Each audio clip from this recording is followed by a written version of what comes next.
ஆண்டவரும் உலக இரட்சகருமாயிருக்கிற கர்த்தராகிய இயேசு கிறிஸ்துவனுடைய சர்வ வல்லமையுள்ள நாமத்திற்கே சகல துதியும் கனமும் மகிமையும் உண்டாயிருப்பதாக.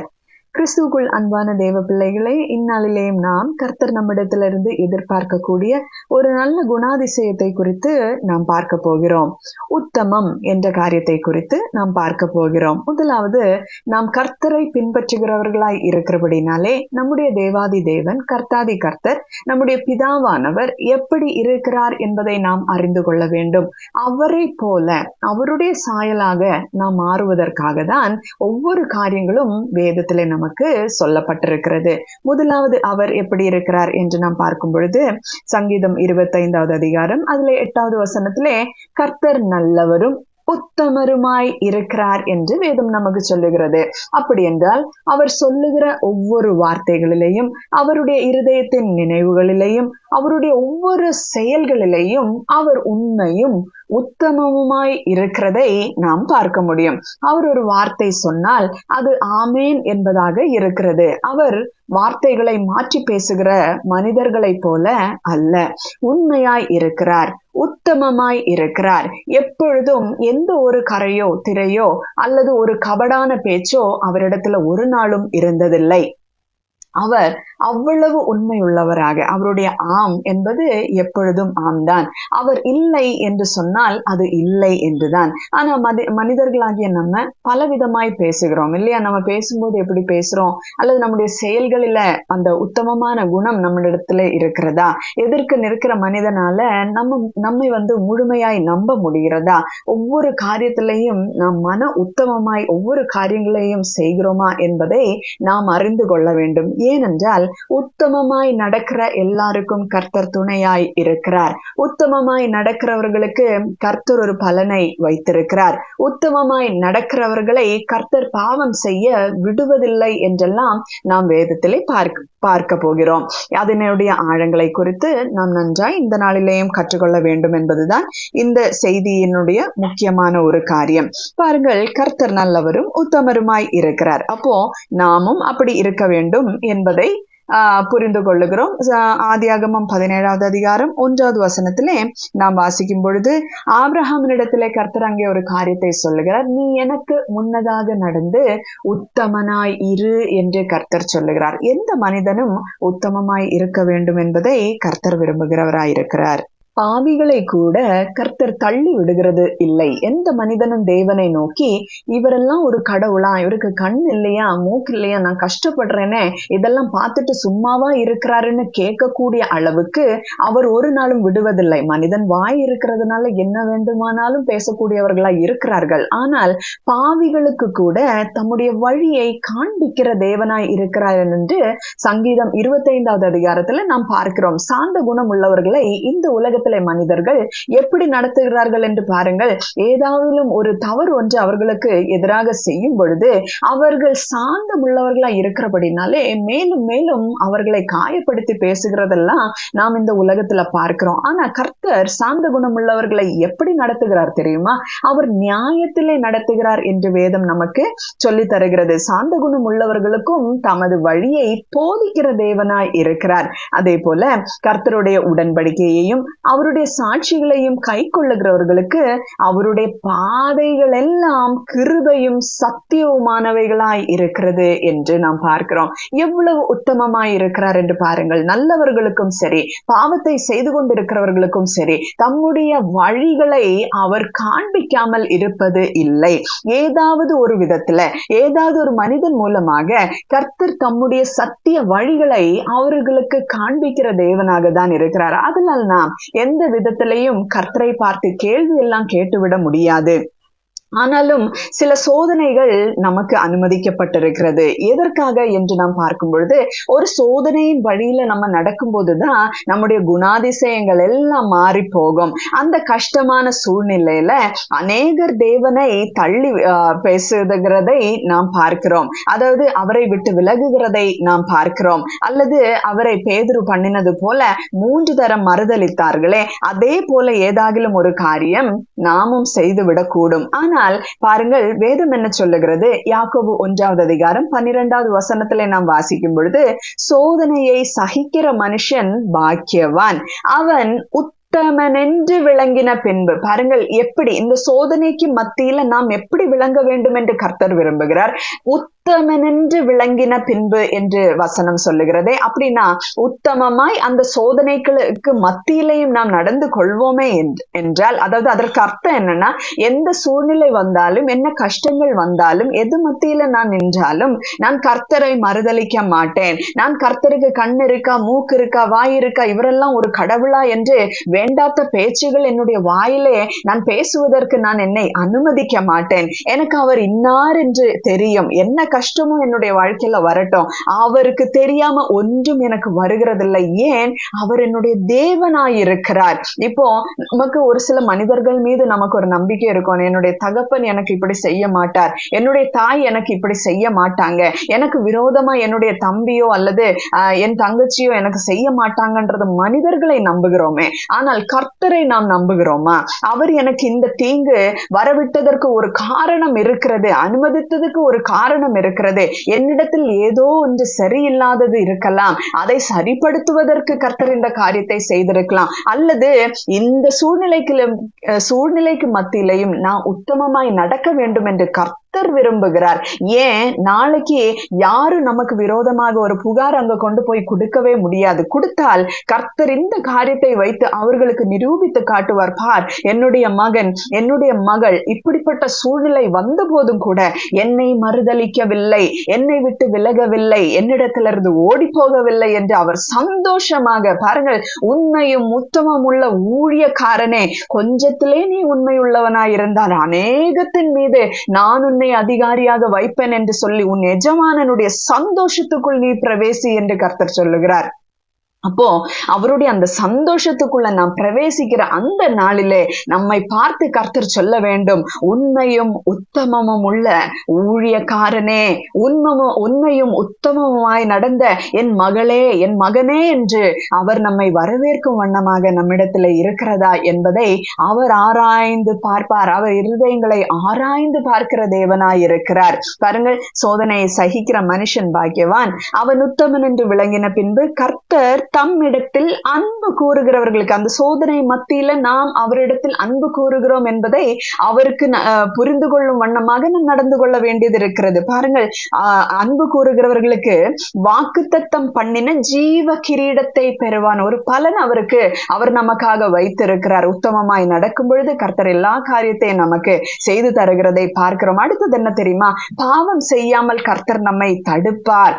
ஒரு சங்கீதம் 19 ஒரு காரியம் அற்புதமாய் சொல்லப்பட்டிருக்கு. அதிலே 12 தன் பிழைகளை உணர்கிறவன் யார்? மறைவான குற்றங்களுக்கு என்னை நீங்களாக்கும். பாருங்க, நல்லா ஜெபிக்கத்தக்கதான ஒரு அருமையான ஒரு வார்த்தை இது. பாருங்க, மறைவான குற்றங்களுக்கு என்னை நீங்களாக்கும். அடுத்ததாக 13 துணிகரமான பாவங்களுக்கு உமது அடியேனை விலக்கிகாரும். பாருங்க, துணிகரமான பாவங்கள் இருக்கிறது, மறைவான குற்றங்கள் இருக்கிறது, பலவிதமான பிழைகள் உணராதவர்கள் போல இருக்கும் பொழுது அதுவும் ஒரு குற்றமாக மாறுகிறது.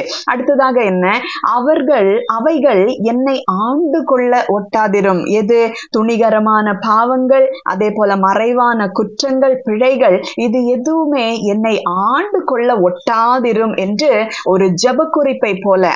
ஏன் அப்படின்னு நம்ம பார்க்கும்போது, அப்பொழுது நான் உத்தமனாகி பெரும் பாதகத்துக்கு நீங்களாயிருப்பேன் என்று சங்கீதக்காரன் இங்கே சொல்லுகிறதை நாம் பார்க்கிறோம். ஏனென்றால் ஒரு சில பிழைகள் நாம் உணர்ந்து கொள்ளாமலே நம்முடைய வாழ்க்கை முழுவதும் நாம் இருக்கக்கூடும். ஒரு சில குற்றங்கள், மறைவான குற்றங்கள் நம்மிடத்துல இருக்கக்கூடும். நமக்கே தெரியாது இது ஒரு குற்றம் தான் நம்ம செய்யறோன்றது கூட புரியாத விதமாக இருக்கக்கூடும். அடுத்தது என்ன? துணிகரமான பாவங்கள் இறங்கி செய்கிறவர்களை போல நாம் இருக்கக்கூடும். அப்போ ஒரு நல்ல ஜெபம் பண்ணுகிற ஒரு மனிதன் எப்படி ஜெபிக்க வேண்டும் என்று பாருங்கள். இதுக்கெல்லாம் என்ன விலக்கி காத்துக்கொள்ளுங்க ஆண்டவரே என்று நாம் ஜெபிக்கும் பொழுது கர்த்தர் நிச்சயம் விலக்கி அந்த தவறு நாம் செய்து விடாதபடிக்கு கர்த்தர் நம்மை அதிலிருந்து விலக்கி பாதுகாக்கிறதை நாம் பார்க்கிறோம். இது இன்னும் ஆழமாக நாம் பார்க்க வேண்டுமானால் ஒரு மனிதனை குறித்து நாம் பார்க்கும் பொழுது இன்னும் அதை குறித்து பூரணமாய் நம்மால புரிந்து கொள்ள முடியும். வாசிக்கிறேன்.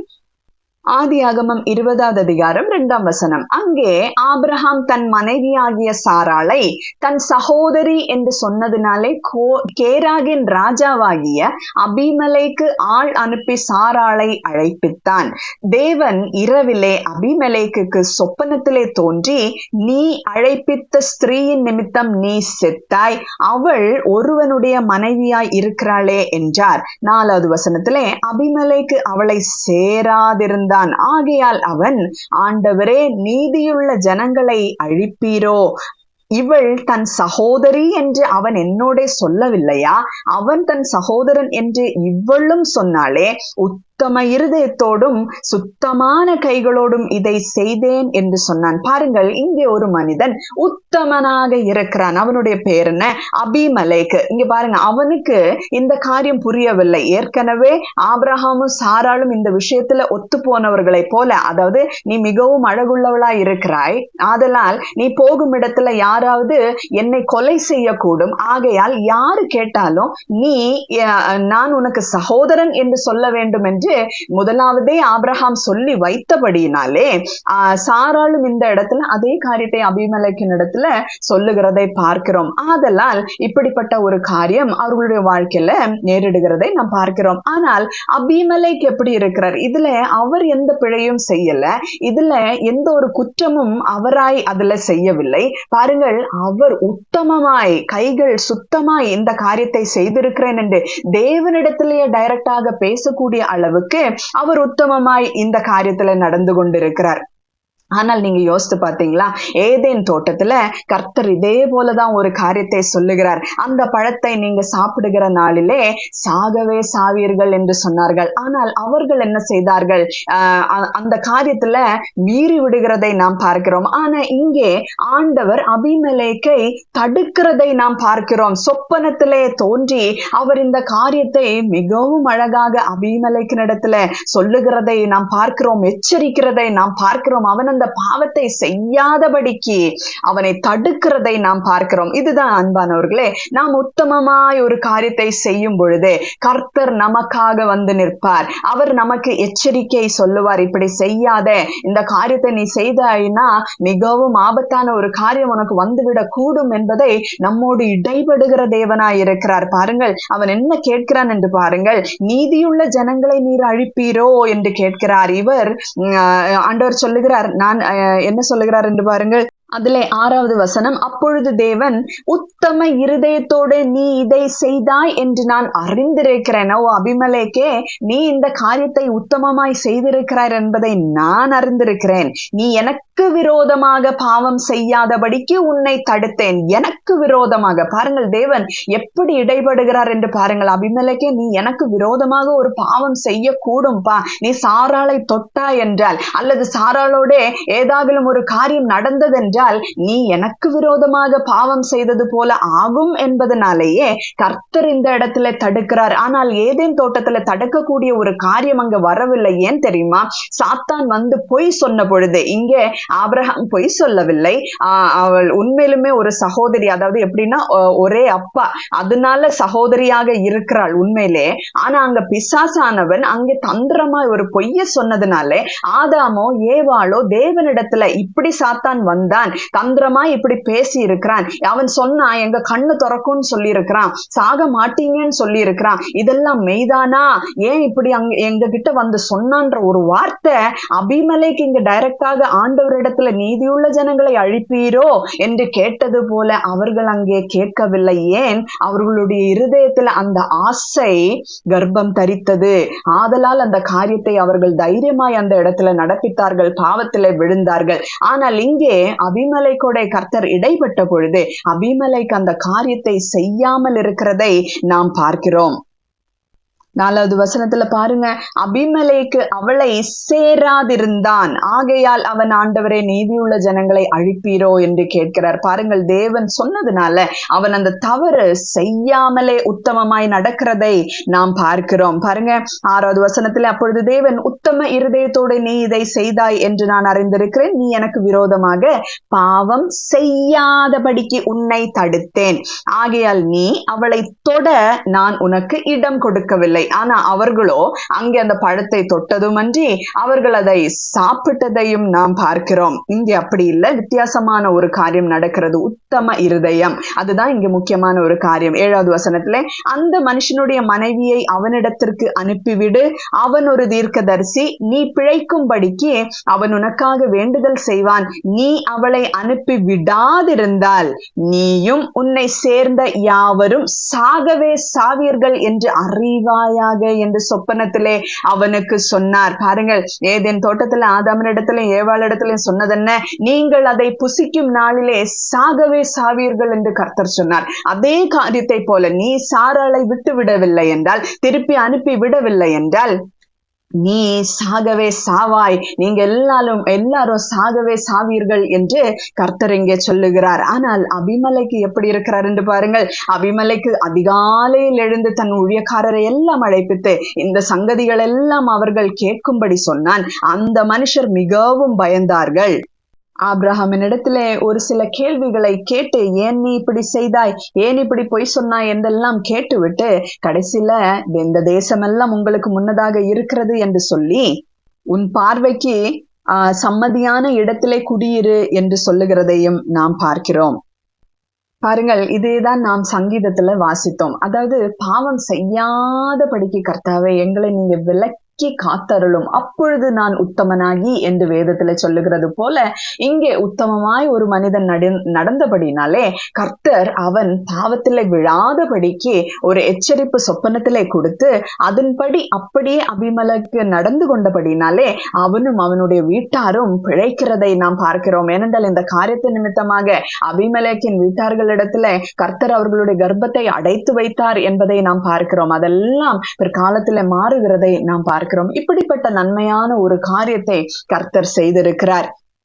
நாமும் இதே போலதான் நடந்து கொள்ள வேண்டும். நம்முடைய பேச்சிலே நாம் உத்தமமாய் நடக்க வேண்டும். நாம் வேலை செய்கிற இடத்துல நாம் உத்தமமாய் நடக்க வேண்டும். ஒரு சில சின்ன சின்ன காரியங்கள் தான் இருக்கலாம், அதுல கூட நாம் மறைக்க வேண்டியது அவசியம் இல்லை. நாம் உண்மையாய் நடக்க வேண்டும், உத்தமமாய் நடக்க வேண்டும். கர்த்தரிடத்திலே நாம் எல்லா காரியத்திலையும் உத்தமமாய் நடக்க வேண்டும். ஏனென்றால் அவர் நமக்கு தேவனாய் இருக்கிறார். நாம் என்ன செய்கிறோம், என்ன பேசுகிறோம் என்பதெல்லாம் எழுதி வைக்கப்படுகிறது. அவர் நம்மை பார்க்கிற தேவனாய் இருக்கிறார். நாம் என்ன செய்கிறோம் என்பதெல்லாம் அவர் ஆராய்ந்து பார்க்கிற தேவனாய் இருக்கிறார். ஏன், நம்முடைய இருதயத்திலே என்ன காரியம் இருக்கிறது என்பது கூட ஆராய்ந்து பார்க்கிற தேவனாய் இருக்கிறார். அவரிடத்துல ஒன்றுமே நாம் மறைக்கவே முடியாது. எனக்கு அன்பான தேவ பிள்ளைகளே, அப்போ எந்தெந்த காரியத்துல நாம் உத்தமமாய் இருக்க வேண்டும் என்று நாம் பார்க்கும் பொழுது வசனம் இப்படி சொல்லுகிறது. ஒரு மனிதன் தன் வேலையில் ஜாக்கிரதையாய் இருக்கிறதை நீ கண்டால் அவன் நீசருக்கு முன்னதாக நில்லாமல் ராஜாக்களுக்கு முன்னதாக நிற்பான் என்று. உலக காரியங்களிலே அப்படி இருக்குமானால் நாம் கர்த்தருக்கு முன்னதாக எவ்வளவு உண்மையாய் உத்தமமாய் நடந்து கொள்ள வேண்டும் என்பதை பாருங்கள். கர்த்தரை பின்பற்றுகிறதுல உத்தமமாய் நாம் நடக்க வேண்டும். எப்படி காலேபு தேவனுடைய காரியங்களில் உத்தமமாய் அவரை பின்பற்றி வந்தாரோ அதே போல நாமும் கர்த்தரை பின்பற்றுவதில் உத்தமமாய் நடக்க வேண்டும். அடுத்ததாக அவருக்கு முன்னதாய் நடக்கும் பொழுது நாம் உத்தமமாய் நடக்க வேண்டும். ஆபிரகாமை பார்த்து கர்த்தர் சொல்லுகிறார், ஆபிரகாமே நீ எனக்கு முன்னதாக நடந்து உத்தமமாய் இரு. அப்படின்னா என்னன்னு பார்க்கும்போது கீழ்ப்படிதல்ல நாம் உத்தமம். அதாவது கர்த்தர் ஒரு காரியத்தை சொல்லும் பொழுது நாம் அதற்கு செவி கொடுக்க வேண்டும். செவி கொடுத்து அவர் சொல்லுகிற காரியங்களுக்கு நாம் கீழ்ப்படிய வேண்டும். ஏனென்றால் உத்தமர்களுக்கு அவரும் உத்தமராயிருப்பார் என்று நாம் பார்க்கிறோம். அவருடைய கட்டளைகளிலே நாம் நடக்க வேண்டும். அவருடைய கற்பனைகளுக்கு எல்லாம் முக்கியத்துவம் கொடுத்து அதன்படி நாம் செய்ய வேண்டும். எல்லா காரியங்களையும் நேர்த்தியாய் கர்த்தருக்கு முன்னதாக நாம் செய்யும் பொழுது அவர் நம்முடைய வாழ்க்கையில உத்தமராயிருப்பார். நாம் பாவம் செய்யாதபடிக்கு கர்த்தர் நம்மை தடுக்கிற தேவனாய் இருப்பார். அப்ப நாம் தைரியமாய் அவரிடத்துல நாம் முன்னதாக போய் நிற்க முடியும், வெட்கப்படாதபடிக்கு. இந்த சுவிசேஷம் கூட நமக்கு அப்படிதான் ஒப்புவிக்கப்படுகிறது என்பதை நாம் பார்க்கிறோம். 1 தெசலோனிக்கேயர் 2வது அதிகாரம் 4வது வசனத்துல பாருங்கள், சுவிசேஷத்தை எங்களிடத்தில் ஒப்புவிக்கத்தக்கதாய் தேவன் எங்களை உத்தமரென்று எண்ணினபடியே. பாருங்கள், எப்படி அந்த சுவிசேஷம் அவர்களிடத்துல ஒப்புவிக்கப்பட்டிருக்கிறது. தேவன் அவர்களை உத்தமன் என்று எண்ணினபடியே. நாங்கள் மனுஷருக்கு அல்ல, எங்கள் இருதயங்களை சோதித்து அறிகிற தேவனுக்கே பிரியமுண்டாக பேசுகிறோம். அப்போ ஒரு ஊழியக்காரன் ஊழியம் செய்யும் பொழுது எவ்விதமாய் இருக்க வேண்டும் என்று பாருங்கள். கர்த்தருக்கு முன்னதாக அவர்கள் பூரண உத்தமம் உள்ளவர்களாக நடந்து கொள்ள வேண்டும். கர்த்தர் அவர்களுக்கு என்ன ஒப்புவித்திருக்கிறாரோ, அதாவது என்ன ஒப்புவிக்கப்பட்டிருக்கிறதோ அந்த காரியத்துல உண்மையுள்ளவர்களாக உத்தமமாய் நடக்கிறவர்களாக இருந்து கொள்ள வேண்டும். ஏன்? அவர் இருதயத்தை சோதிக்கிற தேவனுக்கு பிரியமாய் நடந்து கொள்ள வேண்டியது அவசியமான ஒரு காரியமாய் இருக்கிறது. கிட்டத்தட்ட அதே போல 2 தீமோத்தேயு 2வது அதிகாரம் 15வது வசனத்துல நாம் வாசிக்கும் பொழுது, நீ வெட்கப்படாத ஊழியக்காரனாயும் சத்திய வசனத்தை நிதானமாய் பகுத்து போதிக்கிறவனாயும் உன்னை தேவனுக்கு முன்பதாக உத்தமனாக நிறுத்தும்படி ஜாக்கிரதையாய் இரு என்று ஒரு எச்சரிப்பின் சத்தத்தை கொடுக்கிறதை நாம் பார்க்கிறோம். பாருங்கள், வெட்கப்படாத ஊழியக்காரனாயும்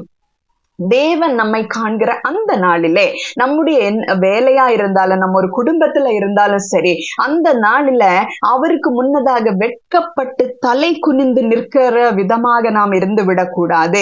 அந்த இடத்துல தைரியமாய் அவரை எதிர்பார்த்து, என்றைக்கு நான் உண்மை பார்ப்பேன் ஆண்டவரே என்று சொல்லக்கூடிய அளவில் நம்முடைய இருதயத்துல கரையும் திரையும் இல்லாதது போல நாம் இருக்க வேண்டும். பேச்சுல ஜாகிரதையா இருக்கணும். இருதயத்தை எல்லா காவலோடு நாம் காக்க வேண்டும்.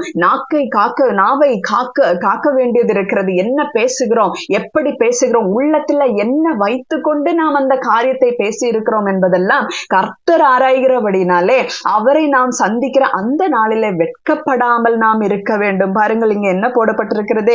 ஊழியக்காரர் எப்படி இருக்க வேண்டுமா? வெட்கப்படாத ஊழியக்காரனாகி சத்திய வசனத்தை நிதானமாய் பகுத்து போதிக்கிறவனாயும் உன்னை தேவனுக்கு முன்பாக உத்தமனாக நிறுத்தும்படி ஜாக்கிரதையாயிரு என்று வேதம் சொல்லுகிறது. பாருங்கள், சத்திய வசனத்தை நிதானமாய் பகுத்து போதிக்க வேண்டுமா? நிதானமாக மனதுக்குள்ள ஒன்று வைத்து, அல்லது ஒரு கோபத்தினாலேயோ ஒரு எரிச்சல்னாலேயோ நம்முடைய சுய காரியங்களுக்காக செய்யக்கூடாது. கர்த்தரிடத்துல என்ன பாரம் இருக்கிறதோ அந்த பாரத்தை நாம் ஊற்றி விடலாம். அல்லது ஒரு மனிதனிடத்துல நாம் பேசும் பொழுது, ஐயோ ஆண்டவர் உன்னை குறித்து இப்படி நினைக்கவில்லை, நீ கர்த்தருடைய சாயலை வெளிப்படு ஒரு மனிதனாக இருக்க வேண்டும் என்பதை நாம் அறிந்து கொள்ளும் பொழுது அந்த பாரத்தோடு நாம் அந்த மனிதனிடத்துல பேசலாம். ஆனால் ஒரு கசப்பான ஒரு காரியத்தை வைத்துக்கொண்டு, ஒரு கோபமான ஒரு காரியத்தை, ஒரு வைராக்கியமான காரியத்தை, நாம் ஒரு எரிச்சலை வைத்துக்கொண்டு அவர்களிடத்துல கடினமாய் நாம் பேசி அவர்களை அவ்விதமாய் நடத்தி விடக் கூடாது. எனக்கு அன்பானவர்களை, வீட்டுல கூட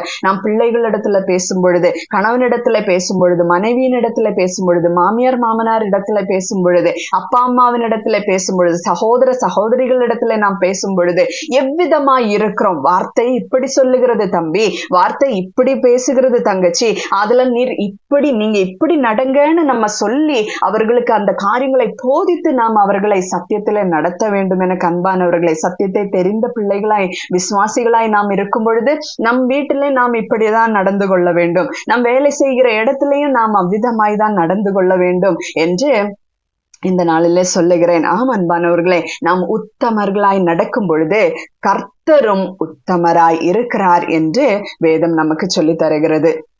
கர்த்ததாமே இந்த வார்த்தைகளினால் நம்மை ஆசீர்வதிப்பாராக. ஜெபிப்போமா. அன்பும் இரக்கமும் கிருபை நிறைந்த பரிசுத்த நல்ல பிதாவே, இந்த நல்ல நாளுக்காக ஸ்தோத்திர சுவாமி. இந்நாளிலேயும் நாங்கள் உத்தமமாய் நடக்க வேண்டும் என்பது நீங்க விரும்புகிறபடினாலே கர்த்தாவே, துணிகரமான எல்லா பாவங்களுக்கும் எங்களை நீங்க விலக்கி காத்தரலும் கர்த்தாவே. ஆண்டவரே, அவைகள் எதுவுமே எங்களை ஆட்கொள்ளாதபடிக்கு கர்த்தாவே, அது எதுவும் எங்களை ஒட்டாமல் இருக்க ராஜா நீங்க எங்களுக்கு கிருபை தாங்க. என்ன வசனம் சொல்லுகிறது? அப்பொழுது நான் உத்தமனாகி என்று சொல்லப்படுகிறது. பெரும் பாதகங்களுக்கு நாங்கள் நீங்களா இருப்போம் என்று சொல்லப்படுகிறது. ஆகையால் ஆண்டவரே, எங்களுடைய பிழைகளை நாங்களே உணர்ந்து கொள்ளத்தக்கதாக ஆண்டவரே, உமக்கு முன்னதாக நாங்கள் எதுவும் மறைத்து விடாதபடிக்கு எல்லா விதமான மறைவான குற்றங்களுக்கும் எங்களை நீங்க விலக்கி பாதுகாத்தரல வேண்டும் என்று, நீங்களாக்கி விட வேண்டும் என்று நாங்கள் இந்நாளில ஜெபிக்கிறோம். ஏசப்பா, உமக்கு முன்னதாக நாங்க உத்தமமாய் நடக்க வேண்டும். நீங்க ஆபிரகாமின் இடத்துல கேட்டுக்கொண்டது போல ராஜா எங்களிடத்திலும் கேட்கிற தேவனா இருக்கிறீரப்பா. ஏனென்றால் நீங்க எங்களுக்கு தேவன் ஆண்டவரே. அப்பா, ஒரு பிதாவா இருக்க வேண்டும் என்று விரும்புகிறவராய் இருக்கிறபடினாலே நாங்களும் உத்தமர்களாய் இருக்க நீங்க எப்படி இருக்கீங்களோ அப்படியே நாங்களும் இருக்க எங்களை முழுவதுமாய் ஒப்பு கொடுக்கிறோம் ராஜா. கரை திரை இல்லாத ஒரு வாழ்க்கை வாழ்வதற்கு அப்பா எங்களுக்கு நீங்க உதவ வேண்டும் என்று ஜெபிக்கிறோம் ராஜா. எங்களை காத்துக்கொள்ளும், உம்முடைய செட்டைகளின் மறைவில வேலியடைத்து பாதுகாத்தரலும். உம்மை சந்திக்கிற அந்த நாளிலே நாங்க சந்தோஷத்தோட வருவதற்கு, எஜமானனுடைய சந்தோஷத்துக்குள்ள பிரவேசிக்கும்படியாக, இங்கே உண்மையும் உத்தமம் உள்ளவர்களாக ஆண்டவரே நாங்க வாழுவதற்கு எங்க எல்லாரையும் ஒப்பு கொடுக்கிறோம். ஏசப்பா, நீங்க காத்துக்கொள்ளும். ரட்சகரும் மேய்ப்பருமாகிய இயேசு கிறிஸ்துவின் நாமத்திலே ஜெபத்தை கேளு ஜீவனுள்ள நல்ல பிதாவே. ஆமென். ஹல்லேலூயா.